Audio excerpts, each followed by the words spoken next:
ओम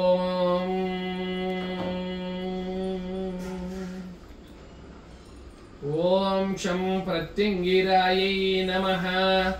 ओम श्रीं ह्रीं ग्लौं वाराह्यै नमो नमः।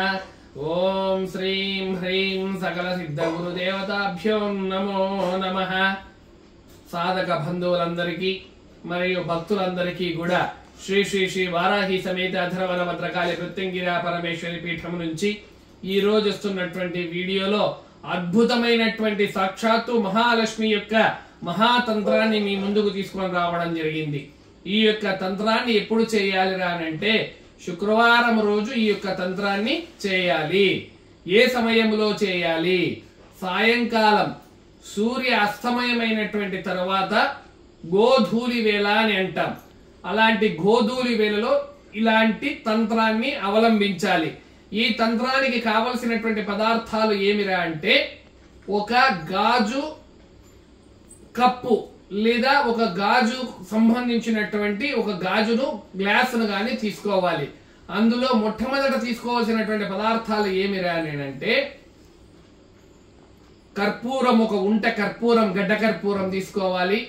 అందులోనికి 11 యాలక్కలు, 11 లవంగాలు, 11 మిరియాలు, అదే విధంగా ఒక ఈ మాత్రం పరిమాణం అనగా ఒక గుండు పరిమాణం 1 సెంటీమీటర్ కావచ్చు, 1.5 సెంటీమీటర్ కావచ్చు ఉన్నటువంటి పచ్చ కర్పూరాన్ని తీసుకోవాలి।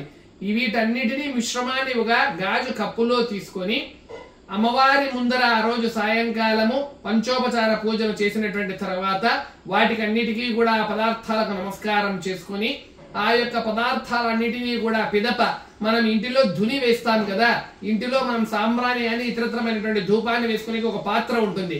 అలాంటి పాత్రలో కొద్దిగా కోయిల అంటే బొగ్గులను వేడి చేసుకొని ఈ పదార్థాలన్నిటినీ అందులో వేసి మొట్టమొదట ఈశాన్య మూల నుంచి ప్రారంభం చేసి ఇల్లు నలువైపులా, ఇంటికి నలువైపులా దశ దిక్కుల యందు కూడా ఆ యొక్క ధునిని ఇల్లంతా చూపించాలి।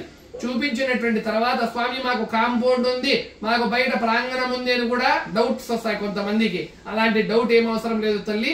ఇంటిలో ఉన్నటువంటి ప్రతి మూల కాంపౌండ్ లో కావచ్చు, కాంపౌండ్ బయట కావచ్చు, లేదా ఇంటి ఆవరణంలో దశ దిక్కులు అంటే 10 దిక్కుల యందు కూడా ఈ యొక్క ధుని పోయే విధంగా చూపించి ఇల్లంతా తిరిగినటువంటి తర్వాత పిదప ఆ ధునిని తీసుకొని ఈశాన్య మూలలోనే ఆ యొక్క పాత్రను అక్కడే వదిలివేయాలి।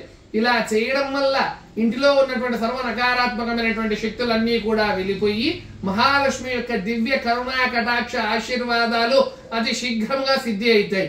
ఇలా ప్రతి శుక్రవారము చేయడం వలన అతి శీఘ్ర కాలంలోనే మహాలక్ష్మి అష్టలక్ష్మి తల్లి దేవతల యొక్క కరుణా కటాక్షాలు మీ మీద ఉంటాయని మనస్ఫూర్తిగా ఆశీర్వదిస్తూ ఓం శం ప్రత్యంగిరాయై నమః।